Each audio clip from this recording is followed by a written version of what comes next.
What's up guys, BARRYGAMING here, back with some more Infinite Magicraid, and today I want to talk about a topic mainly for the spenders out there, but it will be useful for those who are playing free to play in the future when you finally get enough Mythic Hero shards, and that is talking about the temple and which Mythic Hero to go for first. Now there's basically two of them that are the top heroes. The other ones really fall far behind these two. One of them is a damage dealer, one of them is a pure supporter, and they are extremely strong in just about all the game modes they are a part of. A lot of the other ones are still very, very good, but not as good in my opinion. So we're going to go over the top two Mythic Heroes and also kind of go over how you decide if you're going to build that hero or the other one. So hopefully you guys enjoy listening. Make sure you guys take 1 second, hit that subscribe button. Let's get going.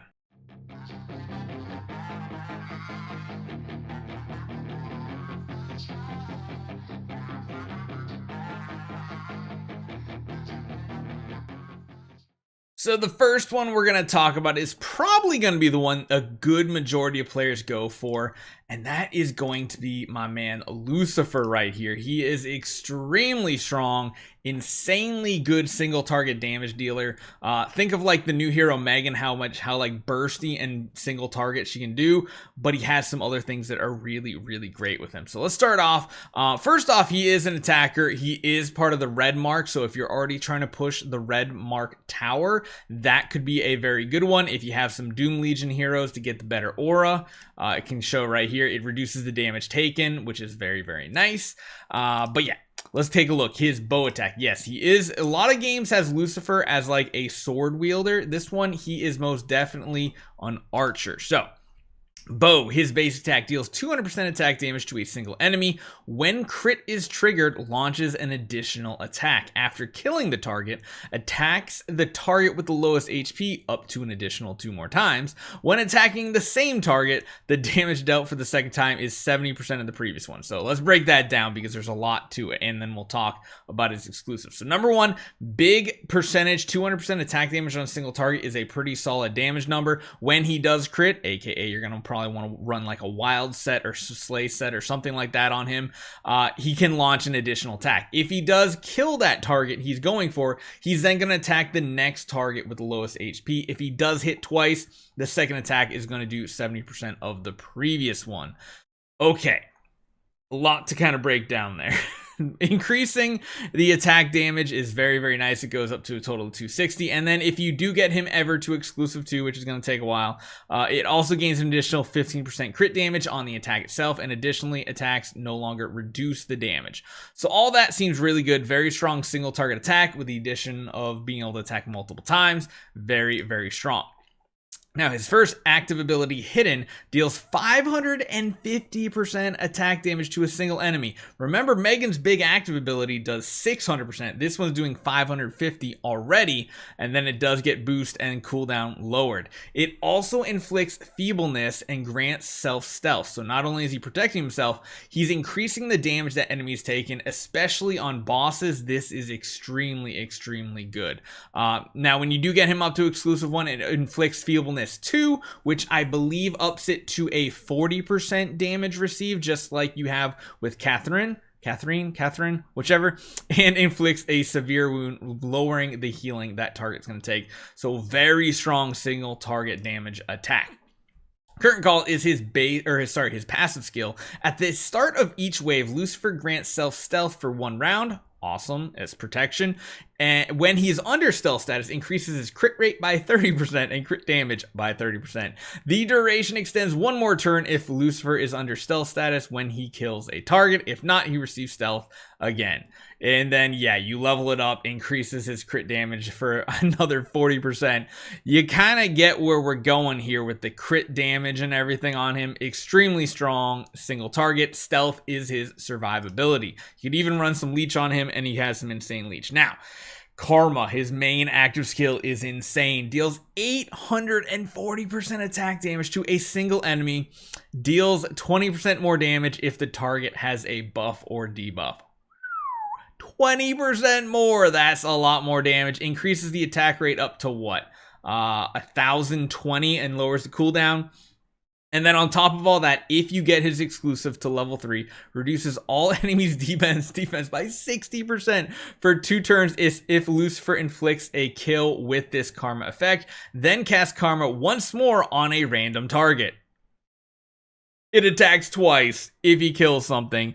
Absolutely insane. His damage is probably not even matched by any hero in the game, especially single target, which is why he's usually the one people are going to go for. But if you already have a ton of really good damage dealers, you might want to consider the next one as your first mythic hero.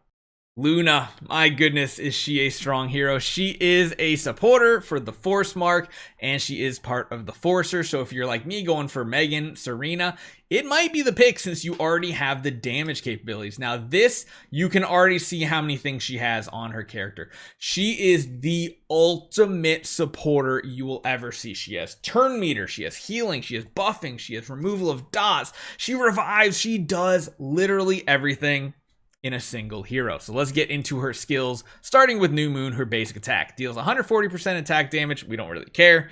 There's a 40% chance to inflict hypnotize for 1 turn if the target's turn meter is no less than 50%. If it's 50% or lower, restores all allies HP by 4%. So yes, a basic attack that can heal everybody on your team and has a chance to basically put the target to sleep, which is pretty cool.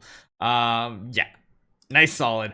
Moonlight active skill increases all allies turn meters by 15% and grants res debuff, which of course is, you know, debuffs coming towards you. Meanwhile, grants all allies except the main target of this cast stealth. 2-round cool, or you get two rounds of cooldown there. 33% uptime on an entire team's turn meter and stealth. That's really strong. Now, her passive is really good. This is where her exclusives start kicking in. Moonlight Blessing. At the beginning of a turn, an ally will gain a layer of heal for 2 turns if heal does not work on this ally. Yeah. That's not bad.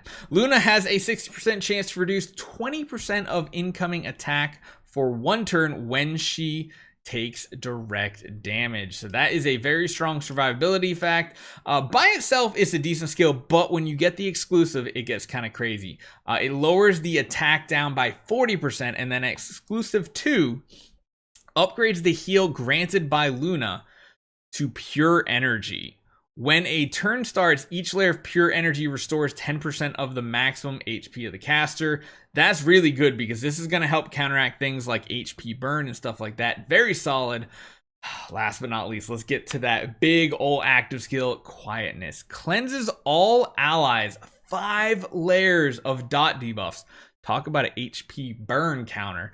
And all other debuffs. So yeah, pretty insane. Meanwhile, grants them 1 layer of heal for 2 turns, increases the attack of allies who have 50% or more HP by 40%. Absolutely crazy for boss battles, things like that, for 2 turns. Restores the HP of allies who have the least amount of HP by, have less than 50% HP by 20% of Luna's max HP. You're going to want her to have a ton of HP. Revives the selected main target by 40% of Luna's max HP and increases their turn meter by 40% if the target was dead. This is a lot of stuff. Now, this gets kind of crazy here. So again, exclusive 2 also applies to Quietness because she has the heal effect in here. So it does also restore HP, but at exclusive level 3, HP restoration, no requirements now, and attack increase take effect at the same time. So you don't have to worry about the HP levels or anything like that. It's just guaranteed. So those are the top 2. There are some other heroes that are very, very solid in here as well and are definitely choices in the future, but they're more niche setups. They excel in different areas. Some of them very, very strong in PvP, some of them PvE. It really just depends, but those are the top 2. Lucifer, Luna. Go with what you need. Do you need crazy, insane damage? Go for Lucifer. Do you already have a lot of damage dealers? Probably want to go for Luna because she is busted overpowered as a supporter. So hopefully you guys enjoy this one. Take 1 second, hit that like button, hit that subscribe button. Hopefully you guys are enjoying the content. I'll see you guys next time.